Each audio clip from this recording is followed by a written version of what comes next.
नमस्कार दोस्तों, CGPSC dream academy में आप सभी का स्वागत है। दोस्तों, आज हम आपके लिए लेकर आए हैं इमला कैसे लिखेगा भाग 5, जिसमें आज हम इमला लिखने का अभ्यास करेंगे, बिल्कुल उसी तरीके से जिस तरीके से परीक्षा में आप लोगों को इमला लिखने के लिए दिया जाएगा। आप लोग कॉपी और पेन साथ में लेकर बैठेंगे, मैं इमला बोलूंगा और उसे आप लोग को सुनकर लिखना है। साथ ही साथ मैं भी लिखते जाऊंगा ताकि आप लोग अपने इमला के साथ मिला सके कि कौन सा आपका मात्रा सही है और कौन सा गलत है, कौन सा शब्द आपने सही लिखा है, चिन्हों का प्रयोग सही तरीके से किया है कि नहीं किया है। तो इन सब चीजों को आप मिला लेना।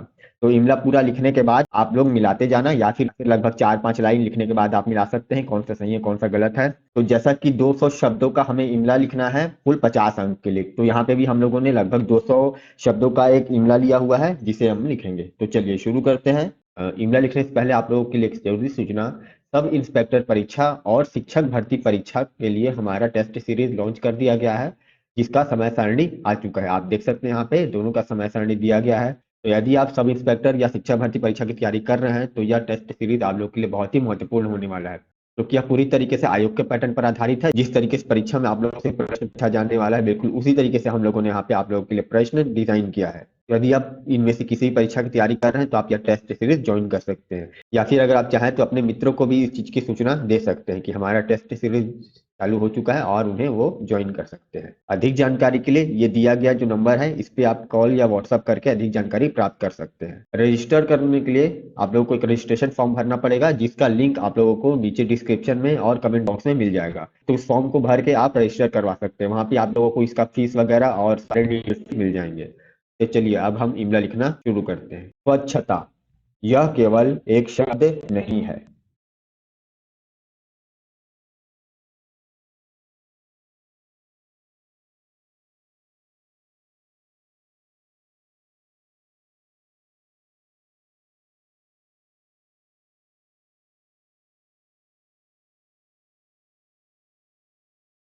वर्तमान में यह हमारे जीवन में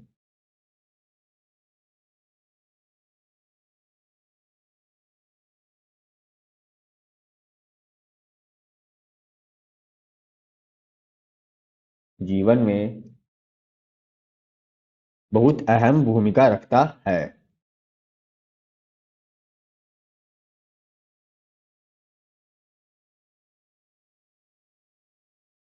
रखता है।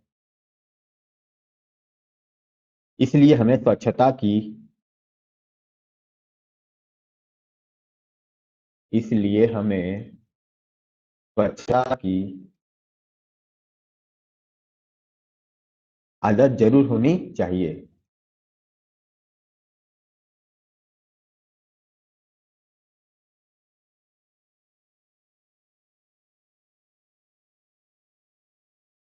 जिस मनुष्य के अंदर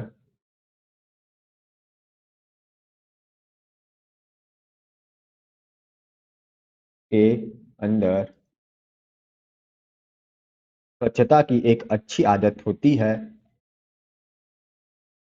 स्वच्छता की एक अच्छी आदत एक अच्छी आदत होती है,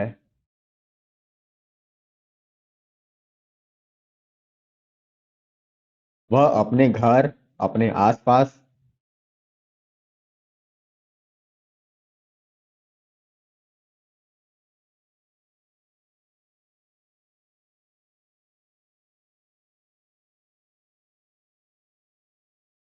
नदी, तालाबों, स्कूलों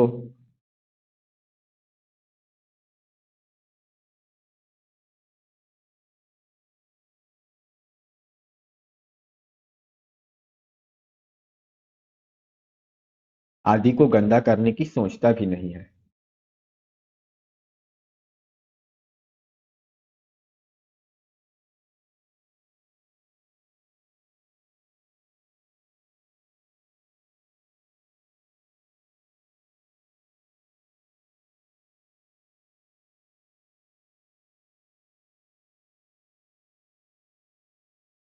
जो मनुष्य अपने समाज को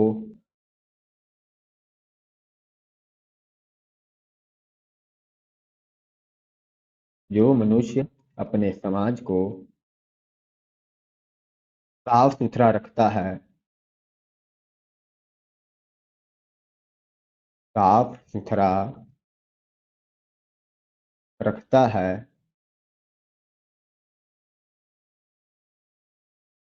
वह एक प्रभावशाली वह एक प्रभावशाली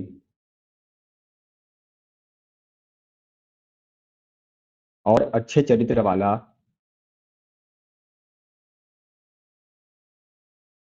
और अच्छे चरित्र वाला व्यक्ति माना जाता है। व्यक्ति माना जाता है।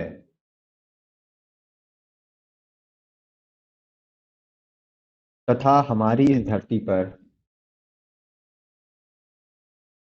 तथा हमारी इस धरती पर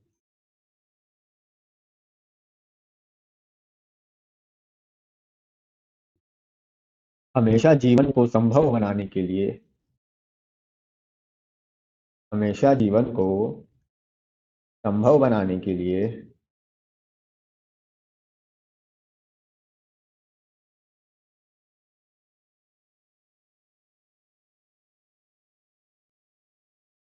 मनुष्य के शरीर की साफ सफाई के साथ साथ मनुष्य के शरीर की साफ सफाई के साथ साथ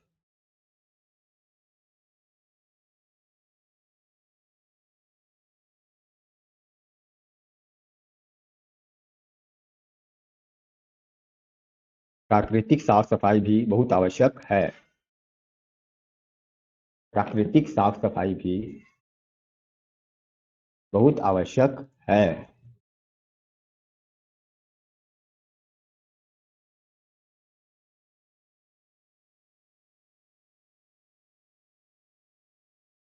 जैसे भूमि, पानी, खाद्य पदार्थ जैसे भूमि, पानी, खाद्य पदार्थ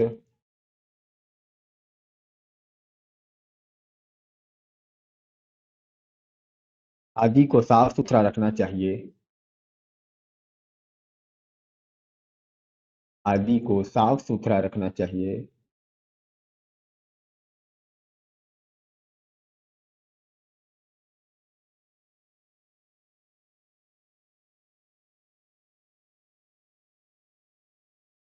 तथा स्वच्छ भोजन करना चाहिए। तथा स्वच्छ भोजन करना चाहिए।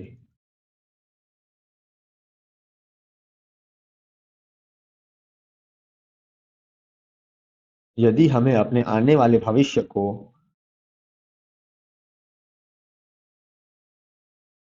यदि हमें अपने आने वाले भविष्य को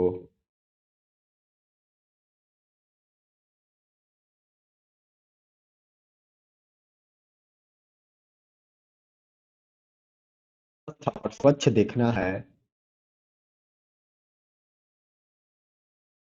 स्वस्थ और स्वच्छ देखना है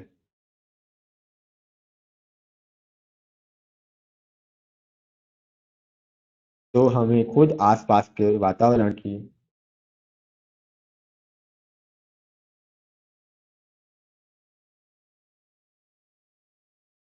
तो हमें खुद आसपास के वातावरण की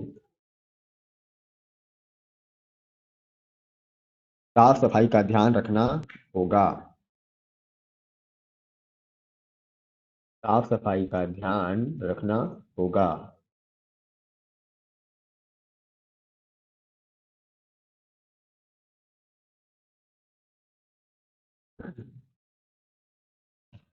जैसे साबुन से नहाना चाहिए। देखिए, जैसे साबुन से नहाना चाहिए।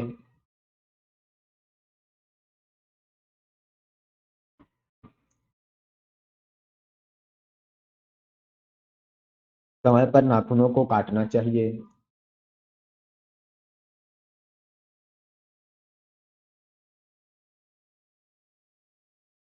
को काटना चाहिए। साफ सुथरे कपड़े पहनना चाहिए।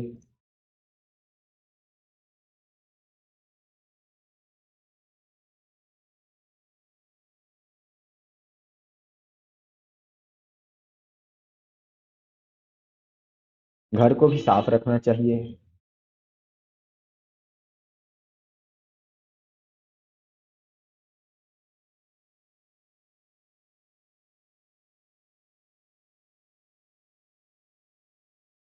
खाद्य सामग्री को ढक कर रखना चाहिए। खाद्य सामग्री को ढक कर रखना चाहिए।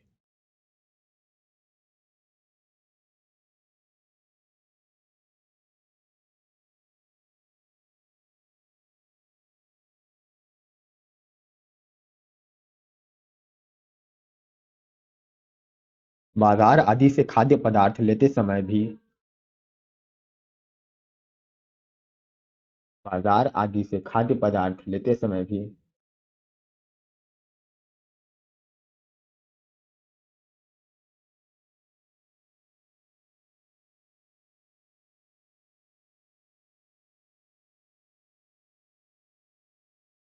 यह ध्यान रखना चाहिए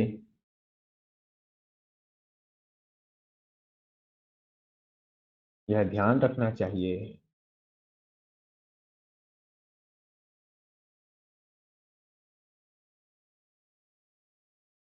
कि जो खाद्य पदार्थ आप ले रहे हो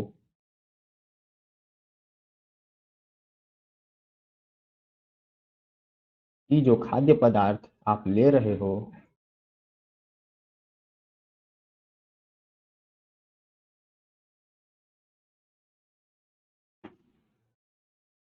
वह आपके स्वास्थ्य के लिए लाभदायक है या नहीं।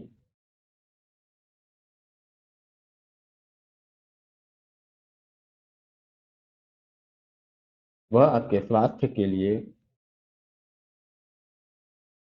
लाभदायक है अथवा नहीं।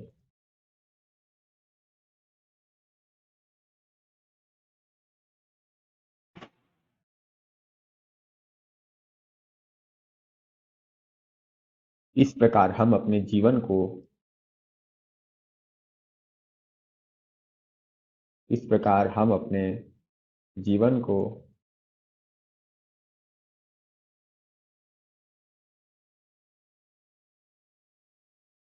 स्वच्छ बनाकर एक अच्छा जीवन यापन कर सकते हैं।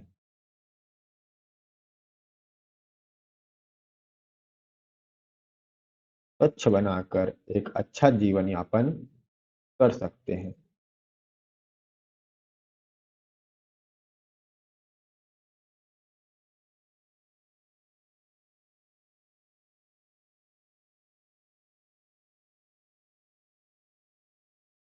ताकि हमारे आने वाली पीढ़ी को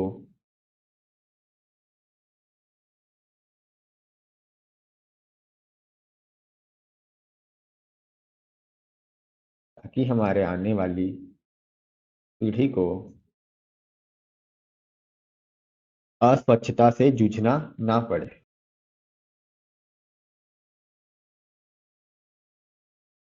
अस्वच्छता से जूझना ना पड़े।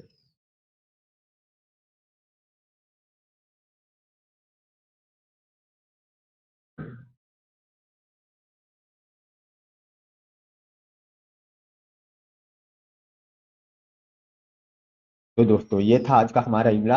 आप मिला लीजिए आपका कौन सा शब्द सही है कौन सा गलत है, कहाँ पे आपने मात्रा सही लगाई है कि नहीं लगाई है, आपने विराम चिन्हों का सही से प्रयोग किया है कि नहीं किया। इन सब चीजों को आप मिलाइए और देखिए कि आपका कितना नंबर बनता है। ध्यान रखिएगा हर एक शब्द गलत होने पर आपका 0.4 अंक कटेगा। जैसे कि मान लीजिए कि यहाँ पे लिखा है वाली, तो यहाँ पे वाली लिखा है, अगर मान लीजिए मैंने उसे ये ऐसे लिख दिया वाली, तो ये गलत होगा। तो यहाँ पे आपका ये शब्द में गोला लग जाएगा और इसके लिए आपका 0.4 अंक कटेगा। तो इस तरीके से आप अपने अंक भी जोड़ सकते हैं। और एक चीज का ध्यान रखेंगे, यहाँ पे मैं पेन पैड का इस्तेमाल करके लिख रहा हूँ, तो कहीं कहीं पे ये जो मैंने लाइन खींचा है कहीं पे थोड़ा सा कम ज्यादा, कहीं पे हो थोड़ा सा कट गया है, इस तरीके से हुआ है। अगर आप कॉपी पेन में लिखेंगे तो आपसे यह गलती वैसे तो नहीं होगा, लेकिन फिर भी आप इस चीज का ध्यान रखना कि जो शिरोरेखा आप खींचते हैं वो भी बिल्कुल सही से होनी चाहिए। कभी कभी लोग लिखते समय क्या करते हैं, जैसे मान लीजिए लोग लिख रहे हैं जीवन, तो लोग इस तरीके से कर देते हैं, आधा ही खींचते हैं, शिरोरेखा पूरा नहीं खींचते।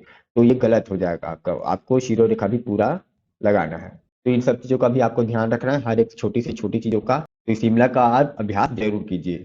अगर आपको कोई डाउट है तो आप हमें कमेंट करके पूछ सकते हैं। आपको अगर वीडियो अच्छा लगा तो आप इस वीडियो को लाइक जरूर कीजिए, और अगर आप पहली बार आए हैं तो आप इस चैनल को सब्सक्राइब कर लीजिए, क्योंकि इस तरीके के अभी हम और बहुत सारे वीडियोस हमारे इस चैनल पर लेकर आने वाले हैं। ये पूरा एक सीरीज है इमला कैसे लिखेगा, जहाँ पे हम अलग अलग तरीके के शब्दों का प्रयोग करना सीखते हैं और बीच बीच में हम अभ्यास भी करते रहते हैं। तो इस चीजों को आप जरूर ध्यान दीजिए, आपको अभ्यास करना बहुत जरूरी है। तो ठीक है दोस्तों, हम मिलते हैं अपने अगले वीडियो में। तब तक के लिए पढ़ते रहिए, सीखते रहिए। धन्यवाद।